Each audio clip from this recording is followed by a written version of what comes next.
Hello students, today हम लोग देखेंगे analysis of linear search algorithm. तो लीनियर सर्च एल्गोरिथम में हम एक एरे लेते हैं। एरे जो है हमारा, उसमें एलिमेंट्स रहते हैं, उसमें सॉर्टेड अनसॉर्टेड कैसे भी रह सकते हैं हमारे एलिमेंट्स। एंड हमको जो भी आइटम सर्च करना है उसका लोकेशन बेसिकली सर्च करना है, तो हम उस एरे में उसको सर्च करते हैं। ठीक है, तो एल्गोरिथम में सबसे पहले यहाँ पे देखो आप, ठीक है। सबसे पहले लीनियर सर्च, ये ए जो है एरे है, ठीक है, और ये आइटम जो आपको सर्च करना है इस एरे में, ठीक है। इनिशियली आप के को असाइन करते हो 1 और एलओसी जो है आपका 0। ये जो के है ये आपका बेसिकली लूप का हम इंक्रीमेंट वेरिएबल है, जिसको हम तब तक चलाते हैं जब तक हमारा जो सर्चिंग है वो एरे की लेंथ जितनी भी दी रहेगी उतने तक पहुंच नहीं जाता है। ठीक है, तो इनिशियली एलओसी कितना है 0। ठीक है, जैसे ही मुझे अपना आइटम मिल जाएगा किसी लोकेशन में, तो मैं इस एलओसी में वो लोकेशन का एड्रेस डाल दूँगी या इंडेक्स को प्रोवाइड करूँगी। ठीक है, नाउ सेकेंड स्टेप बोलता है repeat 3 and 4 while LOC equal to 0। That means LOC 0 तब तक है जब तक मुझे एलिमेंट अपना नहीं मिला उस लिस्ट में।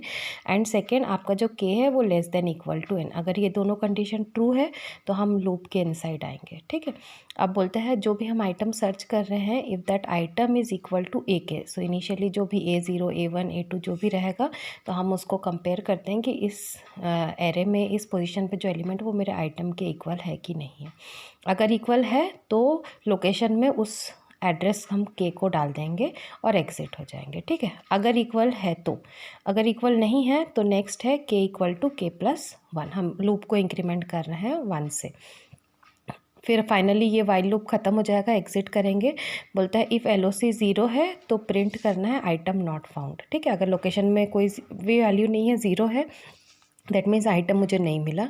एल्स आपको प्रिंट करना है location of the item equal to, जो भी लोकेशन आपको मिला है वो यहाँ पे प्रिंट कराना है। ठीक है, सो ये जो फिफ्थ स्टेटमेंट है इसमें इफ़ या एल्स ये दोनों पार्ट ही आपके एग्जीक्यूट, मतलब दोनों में से कोई एक ही पार्ट ही एग्जीक्यूट करेगा। और सिक्स्थ है आपका एग्जिट। ठीक है, तो अब इसको एनालाइज करेंगे। अब देखो यहाँ पे, ठीक है, सी वर्किंग बहुत सिंपल है लीनियर सर्च का, इसको मैं एक्सप्लेन नहीं कर रही हूँ। ठीक है, आगे जब सॉर्टिंग और बाइनरी सर्च वो सब देखेंगे तब हम उसको और डिटेल में देखेंगे।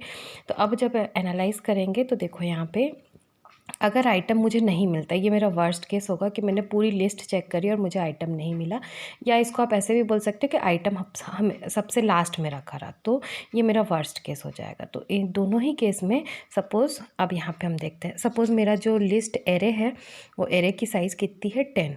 तो जो पहला स्टेप है, ठीक है, पहला स्टेप तो एक ही बार चलेगा, असाइनमेंट है यहाँ पे, k equal to 1 LOC equal to 0, ये एक ही बार इनिशलाइज होगा। ठीक है, अब सेकेंड स्टेप जो है ये इनिशियली आपका 1 से चालू होगा। ठीक है, क्योंकि के कहाँ से है 1 से लेके कहाँ तक जाएगा, ये 10 तक जाएगा। ठीक है, प्लस 10th कंडीशन अगर फेल हो जाती है तो एक बार फिर से चेक होगा, तो इसीलिए ये कितने बार चलेगा, आपका 11 टाइम्स चलेगा। ओके, नेक्स्ट, अब इनर स्टेटमेंट, अगर आउटर लूप आपका 1 से लेकर 10 तक चलेगा, 11th पे फेल हो जाएगा तो इनसाइड जाएगा ही नहीं, तो ये कितने टाइम चलेगा, आपका 10 टाइम्स चलेगा।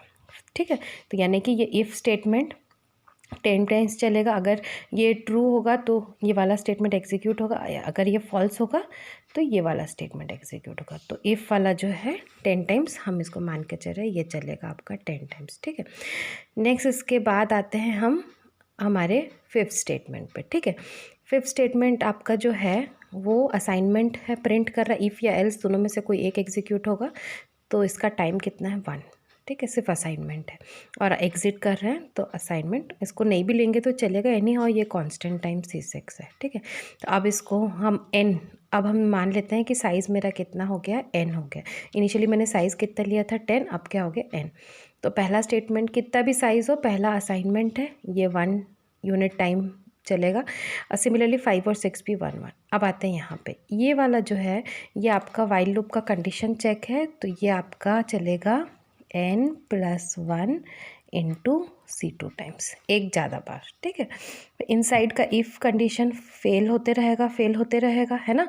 तो जितने बार आप कंडीशन चेक करोगे तो 10 टाइम्स तो एनी हाउ करोगे ही, तो ये n टाइम्स चलेगा। ओके, और जब जब ये फेल होगा इफ़, तो हम आएंगे ये k इक्वल टू K+1, तो ये भी एग्जीक्यूट होगा कितने बार, 10 बार, क्योंकि 11वें बार तो हमारा लूप एग्जिट हो जाएगा, तो n+1 में एग्जिट हो जाएगा लूप, ये n, और ये दोनों कांस्टेंट। ठीक है, सबको ऐड करेंगे, ठीक है, 1 × C1 ये सारे, फिर सारे कांस्टेंट को एक तरफ कर लेंगे। ओके, सो C प्लस सम कांस्टेंट, जैसे 5 + 4n इस टाइप का मुझे कुछ मिल रहा है। ठीक है, तो इसका जो कॉम्प्लेक्सिटी है वो क्या रहेगी आपकी O10।